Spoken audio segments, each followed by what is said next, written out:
Good morning, I'm Brian Reagan. This is Tyler Kelly. and we welcome you to Mornings with Brian and Tyler. Today we are in 1 Samuel 14, verses 6 through 15. Then Jonathan said to the young man who bore his armor, "Come, let us go over to the garrison of these uncircumcised. It may be that the Lord will work for us, for nothing restrains the Lord from saving by many or by few." So his armor bearer said to him, "Do all that is in your heart. Go then, here I am with you, according to your heart." And Jonathan said, "Very well, let us cross over to these men, we will show ourselves to them. If they say thus to us, 'Wait until we come to you,' then we will stand still in our place and not go up to them. But if they say thus, 'Come up to us,' then we will go up.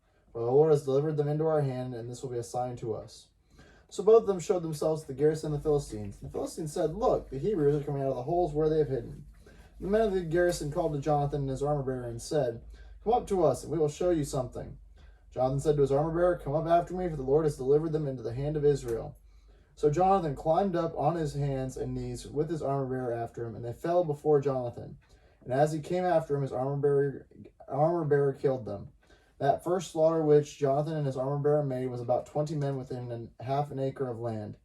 And there was trembling in the camp, in the field, and among all the people. The garrison and the raiders also trembled, and the earth quaked, so that it was a very great trembling. Okay.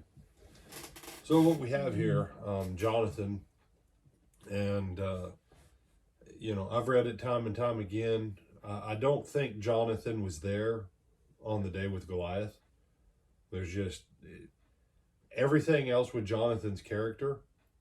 Jonathan would not have been the guy to have been like, yeah, we'll let this guy keep talking. I figure his dad probably said, "Hey, go on this, mission for me and go be an ambassador to the ashes of Sodom or something." Okay. Because when I look at Jonathan's character, Jonathan looks at his armor bearer and says, "Hey, you know what? Let's go get a victory for the Lord and let's go beat an entire garrison, just you and me. How's that sound?" All right, dude. You're the prince. Whatever you say. And you got to love the armor bearer. He's like, "Man, as your mind is, so is mine." Don't underestimate two people being in agreement and having a will of iron on something that is for the glory of God. When Jesus uses that 2 or 3 stuff in the New Testament, this is the kind of stuff he's talking about. Not that Tyler and I can blow off church services and go fishing and take crackers and juice on the lake and we go, "Wherever 2 or 3 of us are gathered, the Lord's there." No, that ain't how it works. 2 or 3 gathered together, of one will, of one mind, in faith, man, great things they can accomplish. Great things. And this is that proof. It's from this place forward that you start to see the character of Jonathan. And people who don't see the beauty of Jonathan's character come up with all kinds of stupid things later on about David and Jonathan and Saul and blah, blah, blah. Jonathan is arguably one of the most beautiful people in all of Scripture. He really is. And he is a man of great courage. He is a man of tremendous integrity, and he is a man of great faith. And Jonathan will do something that very few people will ever achieve in their lives.